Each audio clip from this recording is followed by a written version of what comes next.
All right, hi everyone. My name is Dale, and I am a bicycle addict. Like many obsessions, it started innocently enough. I bought a bike, I rode it to work. I couldn't afford a car at the time. That led to a couple of charity rides, multi-day, 3 or 4 day rides, raising money. And ultimately, I rode my bike across America, spent 3 months on a bicycle. When I moved to Bangkok, I brought 3 bikes with me. 2 of those were stolen after a year. My collection's up to 4 right now. This is in my shop house where I live. I chose a shop house because I plan to build these bamboo bikes here in Bangkok. So a couple of years ago, I came across this bamboo bike on the internet. It was designed by Craig Calfee. He's a famous bike designer. I fell in love and I decided I needed to have one, but the price tag was $3,000 for just a frame. That was not something I could do. So I did some more research and found out he didn't invent the idea of bamboo bikes. These ads are from London in 1894 to 1897, where bamboo bikes were all the rage. It didn't really catch on for the past 100 years. There weren't many bamboo bikes around, but it's becoming popular now. This bike was built in 1904 and remains on display in a museum, so it's something that is a viable option for a long-lasting bike. I've been riding mine for 2 years and have had no problems so far. But further research led me to the Bamboo Bike Studio. And their motto is, the best bike is the one you build yourself. And that's been so true in my experience.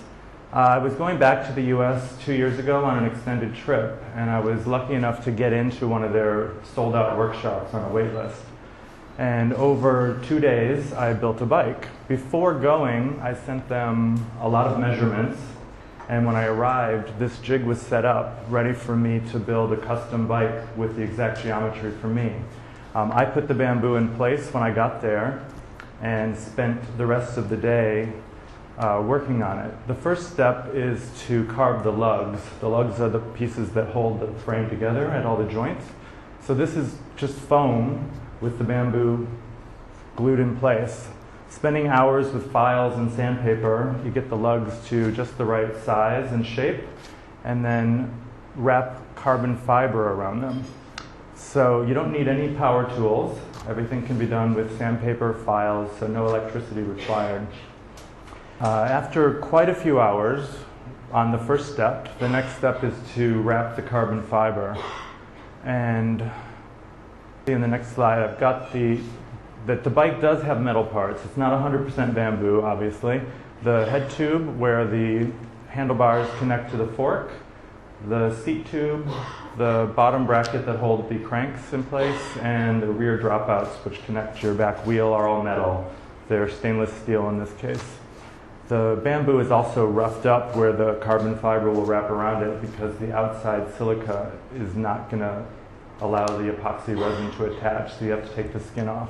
So this was the end of day 1. This is carbon fiber that comes in a spool of thread and painstakingly smeared with epoxy resin and wrapped by hand at angles to get it just so. So if you were building a complete bike, day 2 of the workshop would include putting all the other bike components together. I chose just a frame because I was sending it back to Bangkok and it was going to be a lot easier to pack up. Only a frame. So I plan to build more bikes here, and I need to find bamboo. So up in Pak Chong near Khao Yai, I found a supplier to hopefully give me bamboo in the future. There is a lot of criteria you have to go through to find a piece suitable for this application. My first go, I brought back a lot of bamboo, and not all of it is gonna work, so I need to go back and get it. But anyway, the rest of these are pictures of the bike, which you can see here already. But once it got back to Bangkok, I built it up locally with a bike shop here. First time out, I had brakes, and it was a single-speed bike. But I soon enough changed it into a fixed gear and got rid of the brakes and repainted the wheels after marring them up with the ugly black marks from the brakes. So riding a bamboo bike has some really nice qualities. The bamboo itself is lighter than a comparable metal bike in most cases. Bamboo has a lot of absorption, so it eats up the road vibration. It's a much smoother ride. Anytime I get back on one of my other bikes, it's made of aluminum or the steel touring bike, I can tell the difference. So I really enjoy riding this. Oh, I also love to take pictures of it with natural bamboo anytime I see it. This is in the middle of Lumpini Park. It's also a real big attention getter.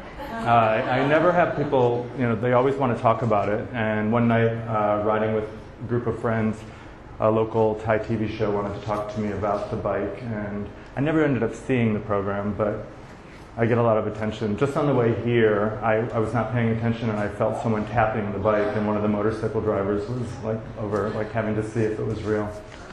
Like I said, it's very sturdy. I put it through a lot. Last year when Bangkok was flooding, I was out exploring. This is in Chinatown, I think on Charing Croom, during one of its daily floods at high tide.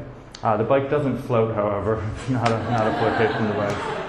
I also toured with it. I did that trip across America years ago, but earlier this year I took a week and rode down to the south of Thailand, to Surat Thani. So I loaded up enough gear to survive, strapped it on the back and hit the road. And for 1 week I just had an amazing ride, had no problems with the bike, got a lot of attention along the way, jumped on a train and came back to Bangkok. But I'm really looking forward to building more bikes here and hopefully getting more people out riding on bamboo bikes. Thank you, and feel free to